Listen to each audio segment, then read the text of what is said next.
So hey guys, it's Tamara coming back at you with another video. I just wanted to do a complimentary video for you about transference. We've been talking a lot about that over the past week, and so I figured I would bring up some concrete action steps that you can take if you believe that you are struggling with transference with your therapist or with somebody who reminds you of your mom or somebody who reminds you of your father. So I figured a complimentary video would be helpful for you. So let's go ahead and jump right in. I think the benefits for you today, which I'm going to post over here, are basically that you're going to be able to identify action steps, so actual behavioral steps that you can take to work around transference. Okay, if you haven't seen my last two videos, I have posted them in the description box below.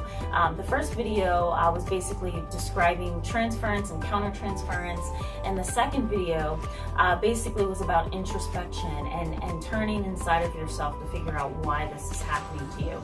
But what I'm going to be mentioning in this video are behavioral steps that you can take that don't necessarily encompass things that you can do internally for yourself, but these are external things. So what can you do to control the situation before it gets out of hand? So let's go ahead and jump right in.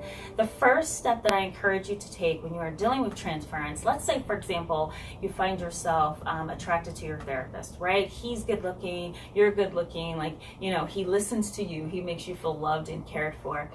So let's say that that's the case, and you find yourself really starting to fall in love with him.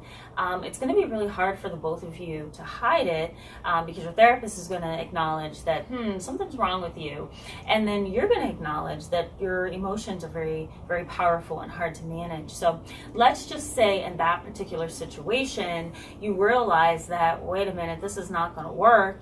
The first thing that I want you to consider is changing therapists, and here's why.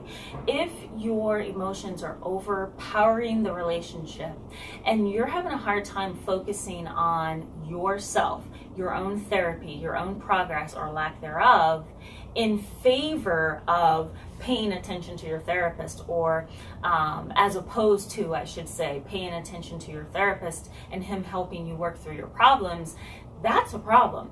If you're coming to sessions with extra makeup on and nicer clothes, and when you talk to your therapist, it satisfies an internal need, and it causes you to just kind of overlook why you're there in the first place, then we've got a problem. There's two things you can do in that scenario. You can either address the issue with your therapist head on and explain that this is what you're feeling and this is what you're going through, or you can change therapists. You can terminate therapy and explain why you're doing it and why you feel it's best. Okay, so the first step, and I want to reiterate, the first step is trying to change your therapist.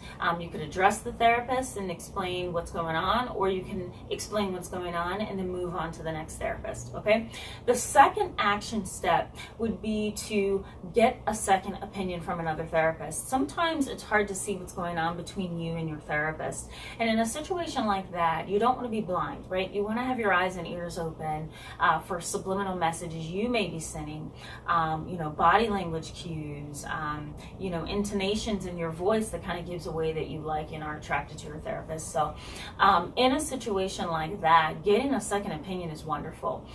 So you can actually schedule a consultation with another therapist or a free intake session and kind of talk about what you're going through and see what that other therapist suggests, see what that other therapist thinks you should do.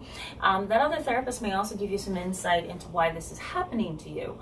So sometimes taking the transference to your personal therapist that you're struggling with, sometimes that's good and other times it's not, because you're either going to hold back out of embarrassment or guilt, or you're going to show everything. And when your therapist makes the boundary line clear to you, that they're in a position of authority over you and that you guys aren't equal, that's going to hurt you. So I think it's okay to reach out to another therapist and say, I need help trying to figure this out. This is hard. Okay, the next step that I encourage you to take would be to maybe take a break from therapy. I think sometimes there's a lot going on in therapy. Your emotions are all over the place, right? You're trying to sort through things, and now you're being emotionally drawn to somebody who's been helping you sort things out. Sometimes taking a break is the best approach, right? Take a week off, take a few days off to reassess, really work on yourself, engage in self-care, talk to a few people, maybe go see the new therapist, like do things outside of that therapist to see if that can help you manage your emotions better, explore or address them. Okay, so you kind of need that space, right? That space is like a buffer between you and your therapist, so that you can figure out, where is this coming from? Okay, the final step that I encourage you to take is by kind of turning inside of yourself, but not admitting that this is what you're going through to your therapist. So look inside, right? So you can journal, you can do meditation, you can sit with yourself for a while, you can question yourself, ask yourself, like, where are these feelings coming from? Once you do that, I think it's okay to go to your therapist and say, there's a couple of things that's going on with me emotionally, and I'm not ready to bring that up yet, but I know I need to explore this. So can I talk to you about emotional voids, or can I talk to you about my childhood and how that might be influencing how I feel now? Like, there's ways that you can talk to your therapist without expressing what's really going on with you. You can explain yourself in a more general way. I've had clients do that with me in the past when they weren't ready to address something specifically. They talk to me in a general sense, and that's fine. I let them do that, and I try to give them my best objective perspective and some of my subjective understanding as well, but I try to give them an objective perspective without addressing the immediate issue or addressing the problem directly. All right, guys, so thanks so much for being with me today. I encourage you to give this video a thumbs up if it was helpful to you and significant for you. I also encourage you to post comments in the description box below. Sometimes that can be very helpful when you're trying to understand things. I also encourage you to hit the subscribe button. I think it's going to be on this side of the screen, so hit the subscribe button on this side of the screen if you want to get updates immediately every time I post a video, which is Monday and Fridays. Because we've been doing this for a while now, so we're going to continue it. My book is coming out May the 1st, and that was really the motivator for me doing videos Mondays and Fridays, because I realized I was getting a lot of questions, and I'm like, I need to do some videos twice a week to kind of get people talking and stimulated. So I encourage you to contact me at my website, anchoredknowledge.com, if you have questions or concerns. If you would like me to continue discussing things like this, feel free to post it in the description box below, and I do listen, so don't feel like, she's not gonna listen. I do listen. All right, guys, so thanks so much, and I will see you pretty soon. Hang in there and have a great weekend. Bye-bye.